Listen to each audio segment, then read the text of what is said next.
আজকের মিটিংয়ে যে আলোচনাগুলো হয়েছিল, এক ওভারএজ প্লেয়ার ফিল্ড করার জন্য দুটো ক্লাবকে আজকে ডিসিপ্লিনারি অ্যাকশন নেওয়া হলো।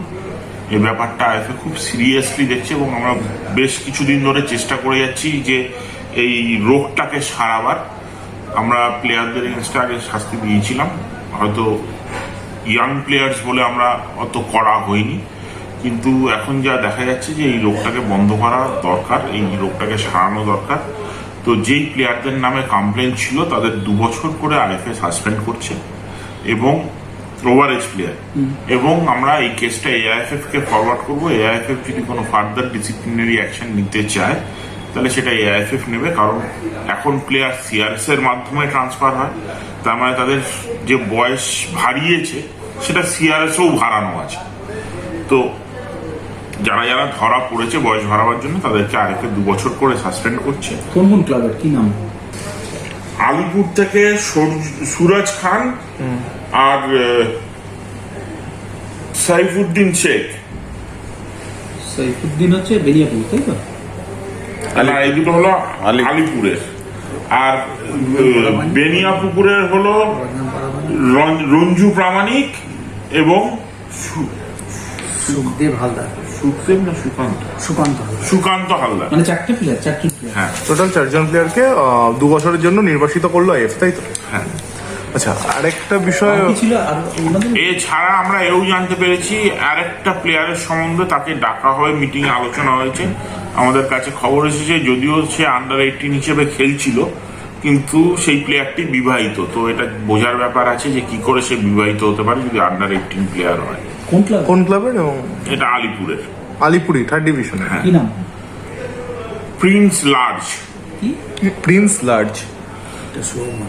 এটা আমরা যেহেতু এই ইনফরমেশনটা পেয়েছি, তো এটা খুব কি আজকে দেখেছিলেন না? না, আজকে জানতে পেরেছি, সেই জন্য এই প্লেয়ারটিকে পুজোর পরেই আমরা ডাকছি। আমরা দেখবো ব্যাপারটা যে কি হয়েছে অ্যাকচুয়ালি।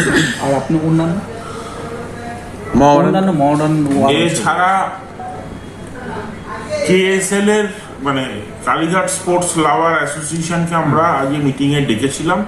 আমরা একজন ব্যক্তিকে সাসপেন্ড করেছি till the investigation report of police. সেই ছেলেটিকে দেখা গেছে কালীঘাট স্পোর্টস লাভার অ্যাসোসিয়েশনের সাথে বিভিন্ন ম্যাচে তাকে উপস্থিত দেখা গেছে, যার ফলে আজকে মিটিংয়ে আমরা কেএসএল কে ডেকেছিলাম। কেএসএল আসেনি।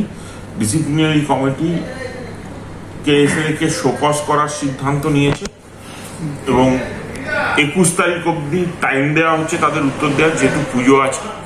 তার মধ্যে যদি তারা কোনো সদুত্তর না দিতে পারে বা জাস্টিফাই না করতে পারে, সেক্ষেত্রে ডিসিপ্লিনারি কমিটি মিটিংয়ে বসে তাদের ডিসিশন জানাবে এবং যদি কোনো রিজনেবল গ্রাউন্ড বা কোনো সঠিক উত্তর আমরা না পাই, সদার্থক উত্তর না পাই, সেক্ষেত্রে আমরা কড়া অ্যাকশন নিতে পারি এই ক্লাবটার বিরুদ্ধে। মানে যেটা শোকজ নোটিশ, এটা কি মানে পাঠানো হয়ে গেছে? এই তো মিটিং শেষ হলো, সেটাই পাঠাবেন আপনারা। হ্যাঁ। তার উত্তরটা 21 তারিখের মধ্যে দিতে হবে। যে কোনো শোকজের তো একটা উত্তর দেওয়ার সময় দিতে হবে। তো আমরা এই ভায়োলেশনটার জন্য ওদেরকে শোকজ করছি এবং শোকজের উত্তর ডিসিপ্লিনারি কমিটি বসে দেখবে। যদি ডিসিপ্লিনারি কমিটির মনে হয় যে ওটা জাস্টিফাইড নয়, তাহলে ডিসিপ্লিনারি অ্যাকশন এই ক্লাবের এগেনস্টে নেওয়া হবে। এছাড়া ইস্ট বেঙ্গল আর মোহামেডানের ম্যাচটা নিয়ে একটা প্রশ্ন ছিল যে মোহামেডানের ম্যাচে আমাদের যেটা নিয়ম যে যতক্ষণ খেলা হবে 4টে সান অফ দ্য সয়েল থাকতেই হবে, সেই নিয়মটা ব্রেক হয়েছে। মোহামেডানের তরফে ব্রেক হয়েছে বলবো আমি, ব্রেক করেছে বলাটা ঠিক নয়, কারণ ভুল করেও হতে পারে।